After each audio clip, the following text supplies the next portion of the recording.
Hola, en esta oportunidad vamos a continuar con el capítulo 38 de este importante libro Mente, Carácter y Personalidad. El capítulo 38 de este libro lleva por título Equilibrio de la educación. En ese capítulo vamos a ver por qué es importante el equilibrio en la educación, a qué se refiere el capítulo con equilibrio en la educación. Vamos a estudiar estos temas muy interesantes. Pero para empezar, vamos a hacer dos cosas. Primero, leer un texto bíblico y en segundo lugar, ver un pensamiento importante de este capítulo. El texto bíblico lo encontramos en Tercera de Juan, capítulo 1, versículo número 2. Tercera de Juan, capítulo número 1, versículo 2. Donde el apóstol Pablo dice: Amado, yo deseo que seas prosperado en todas las cosas y que tengas salud, así como prospera tu alma. El deseo de Dios es que, así como crecemos espiritualmente, también tengamos salud, es decir, un desarrollo equilibrado en todas las áreas que le corresponde al ser humano. Lo segundo, como idea importante de este libro, hay una frase en el libro, en el capítulo 38, que dice: la educación es una obra cuyos efectos se verán durante los siglos sin fin de la eternidad. La educación es una obra cuyos efectos, cuya consecuencia se verá por los siglos sin fin de la eternidad. Es decir, lo que nosotros formamos en la mente de nuestros hijos, de los alumnos, de las personas que están bajo nuestro liderazgo, va a moldear su vida y va a tener consecuencias para toda la eternidad.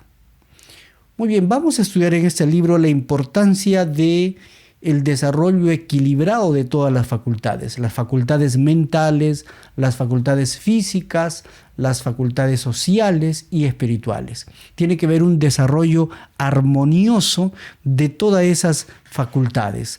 También vamos a ver que todo conocimiento significa poder. El conocimiento, la verdad, procede de Dios, solamente de Dios. Dios es la fuente de toda verdad. De Él procede toda la verdad y el conocimiento. Y conocer diferentes áreas nos da poder, nos da mayor influencia, mayor capacidad para poder trabajar para Dios. Así que el conocimiento es poder. Otro punto importante es que Dios quiere que seamos pensadores, utilicemos la razón, la lógica, las diferentes facultades que Dios ha dotado a nuestra mente. Así como Dios nos ha dado la capacidad de tener fe, de ejercer fe, nos ha dado también la capacidad de razonar, de pensar, de analizar, de estudiar, de sacar conclusiones, de aprender ramas importantes del conocimiento. Y también vamos a ver acerca del carácter, la importancia del carácter. Para desarrollar un buen carácter, para el desarrollo armonioso del ser humano, se requiere no solamente hacer ejercicio intelectual, sino también ejercicio físico. El ejercicio físico combinado con la parte intelectual logra una armonía mucho mejor, mucho más ideal, nos ayuda a poder avanzar en todas las áreas de la vida. Con buena salud, con un intelecto capacitado, podemos avanzar mucho mejor. Podemos estudiar más, comprender más los caminos de Dios. Y eso es lo que Dios quiere. Por eso en Tercera de Juan, capítulo 1, versículo 2, leímos al principio: Dios dice: Amado, yo deseo que tú seas prosperado en todas las cosas y que tengas salud, así como prospera tu alma. Vamos a empezar ahora a la lectura de algunos párrafos escogidos de este capítulo 38 del libro Mente, Carácter y Personalidad, el tomo número 1. Vamos a la página 357, el párrafo titula: restaurar la armonía en el ser. Damos lectura. El verdadero propósito de la educación es restaurar la imagen de Dios en el alma. En el principio Dios creó al hombre a su propia semejanza. Le dotó de cualidades nobles. Su mente era equilibrada y todas las facultades de su ser eran armoniosas. Pero la caída y sus resultados pervirtieron estos dones. El pecado echó a perder y casi hizo desaparecer la imagen de Dios en el hombre. Comentamos un poco el párrafo. El verdadero propósito de la educación es restaurar la imagen de Dios en el alma. Tú y yo hemos sido creados a imagen de Dios. Y esa imagen de Dios se reflejaba mejor al principio. Esa imagen, sobre todo en el alma, en el espíritu, se reflejaba mucho mejor. Pero por causa del pecado, la imagen de Dios estampada en el ser humano se desfiguró. Casi se borró y se trastornó por completo. Quedó algo todavía. Y Dios quiere restaurar esa imagen de Dios en nosotros. Y esa es la razón, el objetivo primordial de la educación. Restaurar la imagen de Dios en el ser humano. Esto es importante. Ese es el objetivo primordial en cuanto a la educación, lo que compete la educación cristiana. Vamos a ir a la página 358 del libro. El párrafo dice: la verdadera educación es abarcadora, es decir, abarca mucho, no se centra solo en algunos ramos, descuidando otros ramos del desarrollo. Dice el párrafo, damos lectura al párrafo. La verdadera educación significa más que seguir un curso de estudios. Es amplia. Incluye el desarrollo armonioso de todas las facultades físicas y mentales. Incluye el desarrollo armonioso de todas las facultades físicas y mentales.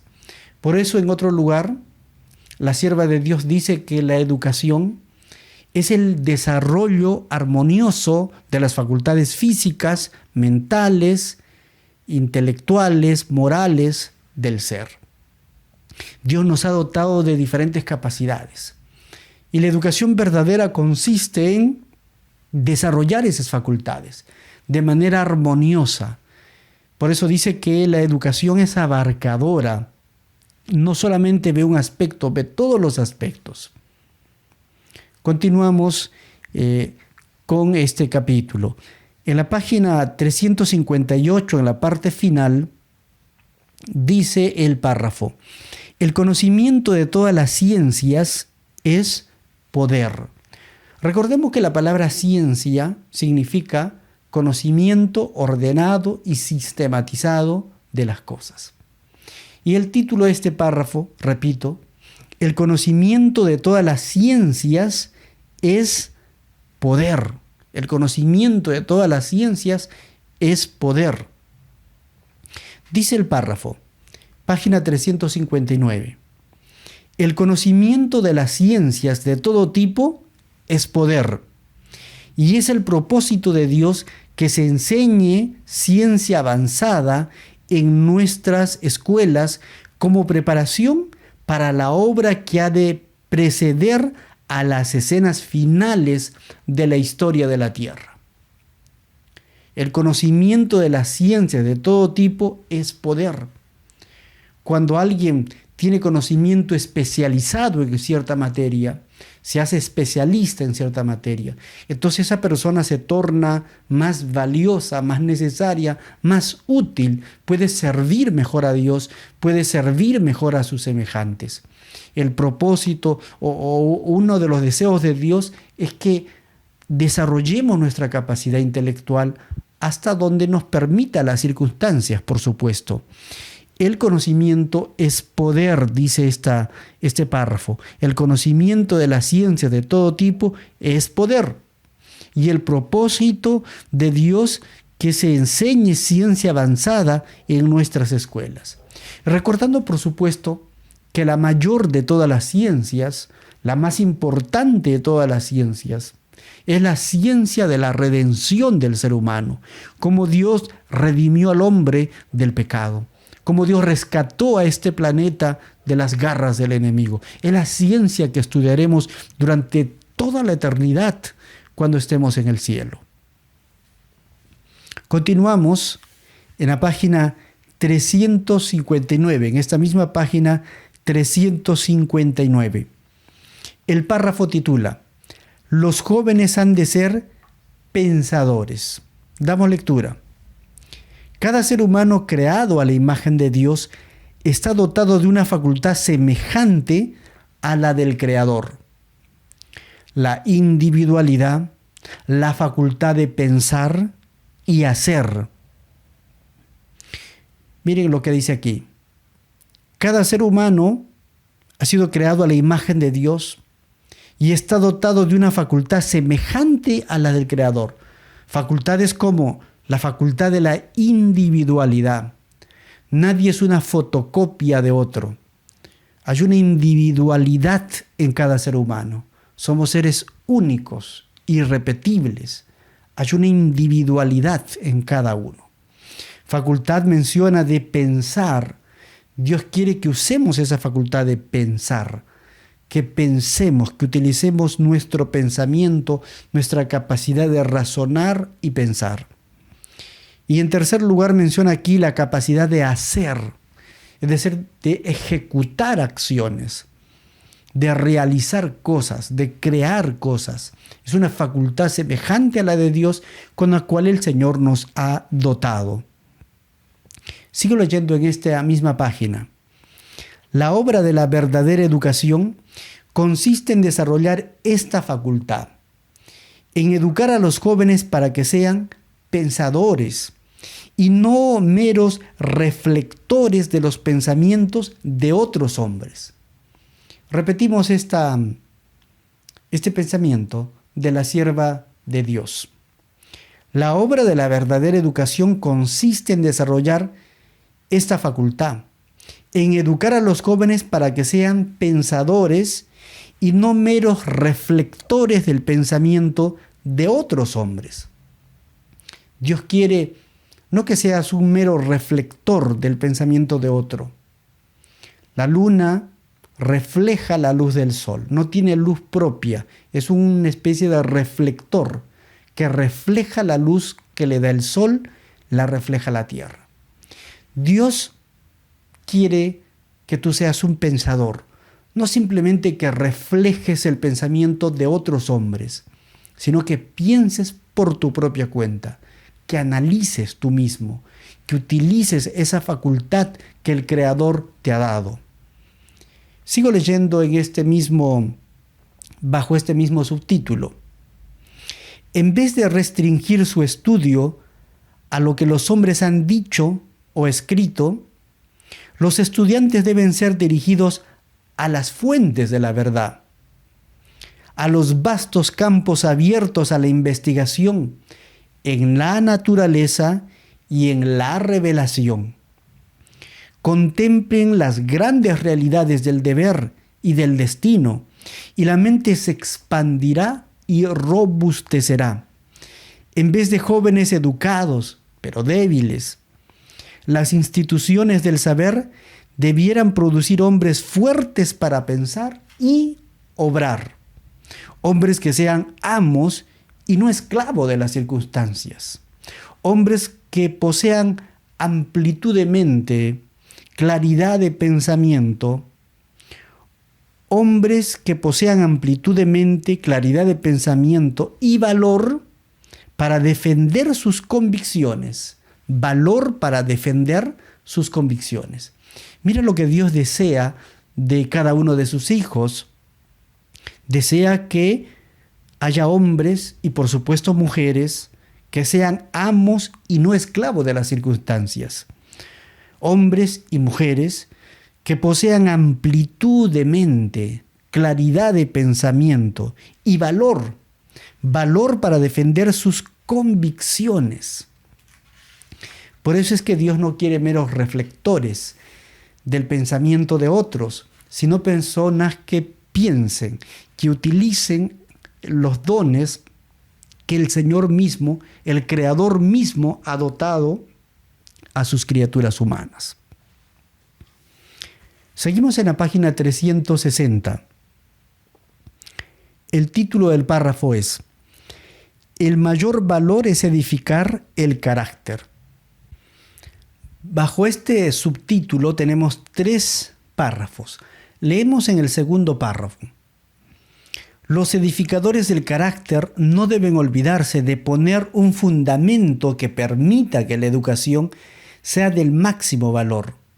Exigirá abnegación, pero hay que hacerlo. El adiestramiento físico, debidamente dirigido, preparará para el trabajo mental intenso. Pero cuando se atiende uno solo de estos factores, el resultado es siempre un ser humano deficiente. Es decir, cuando solo se ve un factor, cuando se cultiva solo el área intelectual, pero no el área física, o cuando se cultiva solo el área física, pero no el área intelectual. Seguimos leyendo. El trabajo físico intenso, combinado con el esfuerzo mental, mantiene la mente y el ánimo en mejores condiciones de salud, y el trabajo se hace mucho mejor. Miren qué importante declaración. La volvemos a repetir, ¿sí? El trabajo físico intenso, combinado con el esfuerzo mental, mantiene la mente y el ánimo en mejores condiciones de salud, y el trabajo se hace mucho mejor. Continuamos leyendo ya en la parte final de este subtítulo. El ejercicio físico y el mental, el ejercicio físico y el mental deben combinarse si queremos hacer justicia a nuestros alumnos. No solamente a los alumnos, a todos los seres humanos. El ejercicio físico, el esfuerzo físico y el esfuerzo intelectual deben combinarse. Aquí hemos estado cumpliendo este plan satisfactoriamente a pesar de la incomodidad con que trabajan los alumnos. Es importante el esfuerzo físico y también el esfuerzo intelectual. Si una persona hace trabajo manual, trabajo en casa, trabajo en el campo, en un jardín, en un huerto, hace trabajo físico, entonces se desarrolla sus órganos internos, sus músculos, sus tendones, la mente está más despejada y puede aprender mucho mejor. Si nos dedicamos a un trabajo sedentario, entonces estaremos cultivando estas facultades mentales de una manera desequilibrada y no de una manera correcta. Eso es lo que nos dicen los consejos de la sierva de Dios. Entonces, en este capítulo tenemos puntos muy importantes. El objetivo fundamental de la educación es restaurar la imagen de Dios en el ser humano. Restaurar la imagen de Dios en tu carácter, en mi carácter. Es importante que haya un desarrollo equilibrado de las facultades físicas, mentales, intelectuales, espirituales, sociales, un desarrollo equilibrado de esas facultades. Y la educación va a tener consecuencias durante toda la eternidad. Va a tener consecuencias en uno mismo. Debemos cultivar entonces el aspecto intelectual. Es bueno aprender, conocer. El conocimiento es poder. El conocimiento te da una especie de plus adicional, una capacidad de poder servir mejor, ya tú seas un profesional o ya tú seas un trabajador de trabajos prácticos, técnicos, pero te capacitas, te especializas en algo, entonces va a ser mucho mejor. Definitivamente, como dice el libro, la educación, el conocimiento, definitivamente es poder. ¿Y ahora qué haremos con este conocimiento? ¿Cómo lo aplicaremos a nuestra propia vida? Mi querido hermano, que Dios te ayude a cultivar todas las áreas, todas las facultades que el Señor te ha dado al crearte. Que recuerdes que es importante el trabajo intelectual, pero también el trabajo físico para que haya un equilibrio y un mejor desempeño y una optimización de nuestras facultades mentales. La mente necesita el ejercicio físico para estar en mejores condiciones, para que la mente esté despejada, capacitada para aprender mucho mejor. Mi querido hermano, que Dios te bendiga y que podamos desarrollar esos talentos, esos dones que Dios nos ha dado. Porque en 3 de Juan, capítulo 1, versículo 2, el Señor dice: amado, yo deseo que tú seas prosperado y que tengas salud así como prospera tu alma. Que el Señor te bendiga.